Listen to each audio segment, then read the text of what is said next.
Vieux Pélican. Oui. Vous allez face à la caméra. Bato ba retourna na vieux Pélican nani. Surtout ba no ba koko yo biso to formé kuna. Ba retourna biso. Mais ba ngba le français, ils vont se poser la question, mais c'est qui ce vieux Pélican là? Celui-là que vous avez filmé, c'est qui? Ba retourna biso ndengwa. Mais tant ba retourna biso biso dans la propre, on a ndenge après ça va me réponse té. Yo nem to go expliquer, mais yo vieux Pélican, mais yo vieux nini. Pengo Pélican, Ngankim, c'est ça, hein? Oui, Ngankim. Voilà. Donc, si vous pouvez expliquer, biso yo nani? Nganazali fondateur ba quartier. Nakeneki koyekola catch na Kisangani. Ipa ya vie bantila yoro Barbère. Esika na silisi na catch na zongi na Kisasa. Na iko former club ya liboso, club Barbère. Yango na etamboli Kisasa Mobimba. Club Barbère les a composé na banani, bazalaki ba premier athlète ya club wana. Oyo ko yeba mo ba komo mibale misatu. Ngai moko nazalaki. Quand j'ai réussi à Zalaki, quiconque Mapoma, Bossei premier,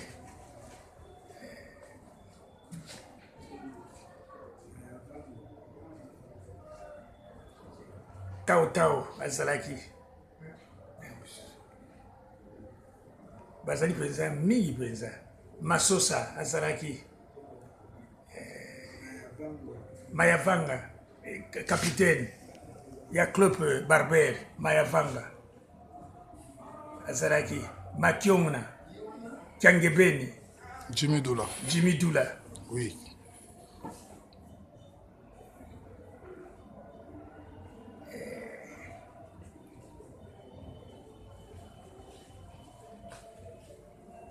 Azaraki, Mutua Mungu.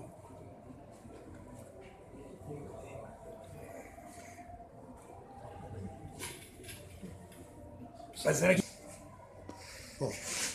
Oui. Donc, au Tariba Combo, on a lobby vieux de Samouzoula. Azalaki. Vita Azalaki.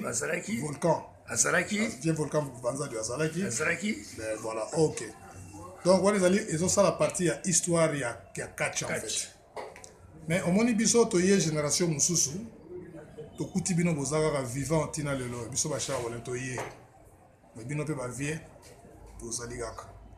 Conseil nous repose na discipline va bengi catch ndenge yo bino bofandaki parce que bofandaki na likanisi moko et ça qui a fait que tant vous allez eloko moko sous direction na bino le catch tombonaki surtout ko kuta yango catch mataki moke to bakisi pe to kwa yo bakisa na ba ezangaki mais to kutaki catch ezalaki bien organisé mais na tant tozolo balelo yo ce n'est plus le cas. Conseil nous repose en tant que un ancien, donc c'est-à-dire Moutou Abandak Masanoan. Au Monique n'a pas si conseil wana il fallait des tous à la koyokana.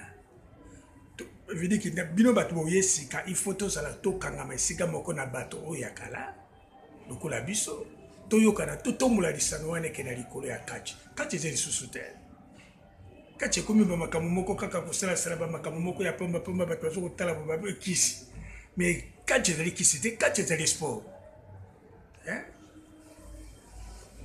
Alors, sika wana nde vraiment na regretter mingi le sika wana mais il faut to kangama toza le sika moko to zonga toza le sika moko to sala makambo ya kitoko lisusu koleka po kacheke na likolo. Bon na poto baza pe belé kuna tozali pe belé kuna est-ce que na poto sika bozali belé biso soko to kangami awo to yokani bokuki kolongwa kuna te to ya kowela drapeau. Il suffit de voir le drapeau, bah quand tu peux battre la kéouye, bah quand tu vas voir le drapeau, monnaie ni à Congo. Mais bah quand tu vas lingi bisote. Bah kolinga biso soko bah monnaie du sabezali malam. Bah ko sepela na biso soko bah monnaie du sabezali malam.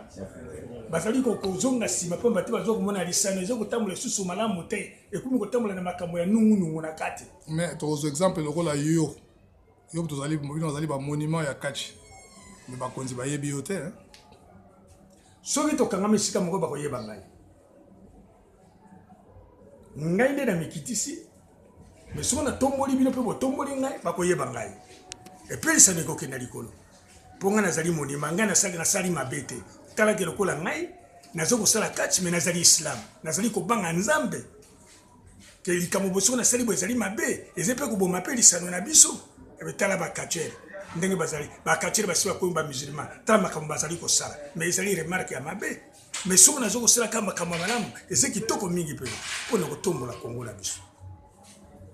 Oui, mais parce que biso tomoni awa na mboka na biso on dirait il faut biso nyonso tozala bamusicien mpo bapesa biso valeur te ezali bongo te biso mpe bakachere tokokoma mpenza na valeur oyebi ntango tozalaki liboso ntango biso club na biso ntango ezalaki liboso bazokobeta match me bamatch ezokobetama na kati ya stade me bazokolanda catch na stade du 20 mai ozokomonaka ezalaki likambo ya kosakana nango te yango namoni nasengi vraiment ke soki koyokana ezali toyokana totombola yango ekende likolo ekende su na se te bino boya tosangana totombola lisano ekende likolo. Un message pour les arrière-petits-fils, comme on dit en français, qui sont des catcheurs aujourd'hui en Europe et puis ici en RDC, ou je vais dire partout en Afrique, parce qu'on va dire que le berceau du catch africain, c'est ici au Congo, Kinshasa, oui. Au Congo, Zaïre à l'époque, on va dire ça comme ça. Mais il y a aussi des autres générations qui viennent, voilà, donc il y a des jeunes qui pratiquent du catch aujourd'hui qui ne vous connaissent pas. Est-ce qu'il y a un message particulier par rapport à eux pour leur donner l'espoir de ce qu'ils font comme sport, voilà. Et tokoki kolakisa tozala esika moko tokangama mpo bapetu ya mike bayebi biso te bayeba biso oyo ezali kitoko mingi. Voilà. Et vous avez bien compris que c'est le vieux Pélican. Oui, c'est je ne suis pas journaliste, mais je joue le rôle de journaliste parce que voilà, c'est nous qui allons faire ça pour valoriser le sport. Je me retourne du côté d'un autre vieux aussi. Si vous voulez, peut-être vous avancez ici comme ça, on vous prend très bien là. Nous sommes avec le vieux Ngana qui peut témoigner quelques 2-3 phrases qui sont sorties de la bouche du vieux Ngakim Pélican. Voilà. Je vous remercie. Le vieux Pélican ici présent, c'est lui le générateur du catch sur toute l'étendue de la République démocratique du Congo, alors Zaïre à l'époque. C'est le lève, si vous voulez, c'est l'athlète formé par Monsieur Babel. Un blanc. Un blanc alors. Qui était deux. Qui était un Allemand. Un Allemand. Après que Monsieur Pierre Keleke, le champion du monde, rentrera d'Allemagne où on a voulu l'assassiner parce que à l'époque, c'est le premier noir en Afrique qui sortira champion du monde du catch. Nous disons aujourd'hui que la République démocratique du Congo est le berceau du catch en Afrique en général. Partout où vous irez, vous trouverez des catcheurs congolais qui sont en train de dispenser la lutte, le catch. Le vieux Pélican est là, il est encore vivant. Faites quelque chose pour les honorer. Lui et son champion, le vieux Kelekele, que vous aurez l'occasion de découvrir plus tard, prochainement. Je vous remercie.